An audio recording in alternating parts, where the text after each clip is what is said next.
President Trump, who just a few days ago called on the Israeli government to, quote, finish the job in Gaza, by which he meant, we believe, start the ceasefire.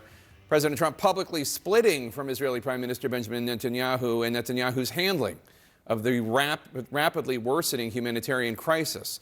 Yesterday, at a Jerusalem conference with Trump faith advisor Paula White, Prime Minister Netanyahu said this. There is no policy of starvation in Gaza, and there is no starvation in Gaza. Needless to say, humanitarian groups in Gaza say that whether or not starvation is policy in Gaza, it is reality. And for the Prime Minister to deny the existence of this man-made hunger crisis was too much even for Netanyahu's #1 foreign ally, President Trump, to bear. Alongside English Prime Minister Keir Starmer this morning, President Trump was asked if he agreed with Netanyahu's comments. I don't know. I mean, based on television, I would say not particularly, because those children look very hungry. At an event about an hour later, President Trump then said this. That's real starvation stuff. I see it. And you can't fake that. So we're going to be even more involved. President Trump's comments come as international outrage swells, fueled by heart-wrenching images of starving children. Starvation has killed at least 14 Gazans over the past 24 hours, according to the Palestinian Ministry of Health. Israel's 10-hour-a-day pause in fighting in 3 parts of Gaza is meant, Israelis say, to enable more aid to be able to reach people, but the Israeli military manages the entry of all aid into Gaza and blames the United Nations for failing to collect and distribute the aid that reaches individuals within the territory. A source earlier today texted me these pictures from inside Gaza showing the complete breakdown of any semblance of order and the impossibility or near impossibility of the task facing aid workers as hundreds of thousands of people swarm the trucks. Now, some other nations, such as Jordan and the United Arab Emirates, are using airdrop to try and stem the spread of starvation. One man on the ground in Gaza tells CNN that this method only causes more violence. He decided not to rush to the aid. Take a listen.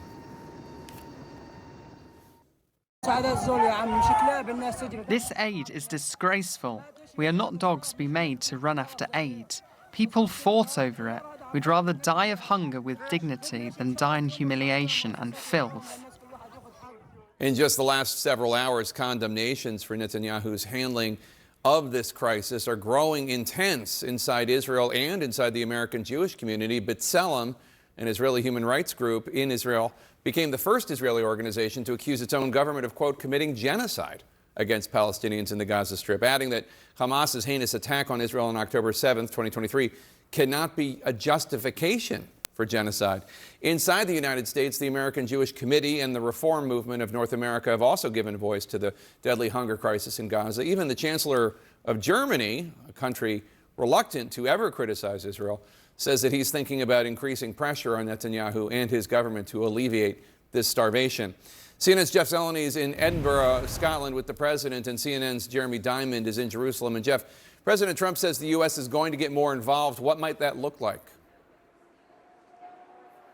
Jake, President Trump talked today about setting up food centers and setting up an ability for the food to be allowed to be distributed without boundaries, without borders. But the simple fact that President Trump said starvation is real and Israel needs to do more, that was so significant. Yes, that has become obvious watching these just gruesome images that the world has seen, but the president has not yet addressed it in the degree to which he did until meeting with British Prime Minister Keir Starmer. And that was the entire point, at least the top agenda item for that meeting here in Scotland. For the British Prime Minister to say the English people are revolted by this, the world is revolted by this, and President Trump essentially echoed his deep concern, and that is something that he has not done. Even as recently as yesterday, as you said, the president was suggesting that the U.S. needs to be thanked more, but now he's talking about setting up food centers and contributing more money. The question is, though, what type of policy changes actually actually will be coming. Is Israel, is Netanyahu in particular, going to be pressured to do more? But Jake, this is a test not only for the Trump administration, but also a test for the United States, for the Trump foreign policy, the American first agenda, if you will.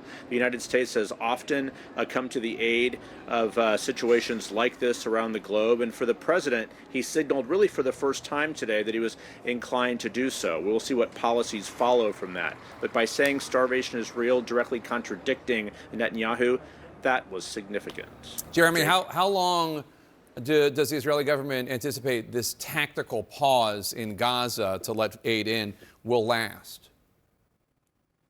Well, Jake, the Israeli Prime Minister's office has just put out a statement saying that they will continue to work to ensure that large quantities of humanitarian aid get into Gaza. The Israeli military, for its part, has not said exactly how long these 10-hour tactical pauses, effectively brief ceasefires in parts of the Gaza Strip, how long those will actually continue going forward. But just the very fact that Israel is taking these steps, these tactical pauses, these safe distribution routes for humanitarian aid trucks, it really is the best evidence yet that Israel was carrying out restrictions in Gaza prior on the distribution of humanitarian aid, because many of these steps, Jake, are the kinds of steps that the United Nations and other humanitarian aid organizations have been calling on Israel to put in place for months now, as they have said that the Israeli military, the Israeli government were making it too onerous a process and not facilitating the distribution of humanitarian aid once it actually made it into the Strip in order for it to be distributed among the population inside of Gaza. What is clear, though, is the United Nations is saying that these tactical pauses, these safe distribution routes, they are a welcome sign, but they need to continue for a sustained period of time. Yesterday, we saw that about 120 trucks of aid made it into Gaza. That's an uptick from where we've been over the course of the last several weeks, but it certainly is nowhere near enough, nowhere near the hundreds, perhaps even thousands of trucks of aid that are needed to get into Gaza to even begin to alleviate the starvation crisis there. We know that people are continuing to die of malnutrition in Gaza right now, and it will take some time before enough aid actually gets in to the point where we stop seeing those daily death tolls. In just the last 24 hours, the Palestinian Ministry of Health says that 14 people have died of starvation. That brings the total for this month alone, Jake, in Gaza to 77 people who've died of starvation. Man-made starvation. Jeremy Diamond and Jeff Zeleny, thanks so much. Joining us now, CNN political and global affairs analyst Barak Ravid. Also with us, Yair Rosenberg, a staff writer for The Atlantic. Barak, you report that two of Prime Minister Netanyahu's aides are in D.C. this week, and you're going to talk to White House officials about Gaza. What are you hearing about what the Israeli government's message to the White House is? Because this is a really stark moment with President Trump saying, no, that starvation's real, a direct contradiction of what Netanyahu said. Today, Israel and the U.S. were together on an island, on a diplomatic island, when the rest of the world looked at them and said, you're responsible to what's going on in Gaza. And what President Trump did today is basically told Netanyahu, I'm off the island, you're now on your own, and you should change course. And I think that's very significant because, and to your question about the visit by Netanyahu's advisors, Ron Dermer and Tzachi Hanegbi, they will try and coordinate with Secretary of State Rubio and with Special Envoy Witkoff the policy going forward in Gaza, not only on the humanitarian issue, but also on the ceasefire deal and other issues. But when you look at what Trump has been doing over the last 6 months, he basically didn't pressure Netanyahu at all. He allowed Netanyahu to do almost whatever he wanted in Gaza, and we see the result. And in the only instance that Trump decided to do the opposite of what Netanyahu said, the result was that a hostage, an American hostage, was released and came back home, Idan Alexander. And the question is whether President Trump will continue to give Netanyahu a free hand in Gaza and will basically follow his footsteps, or he will try to develop a U.S. policy and tell Netanyahu to follow him.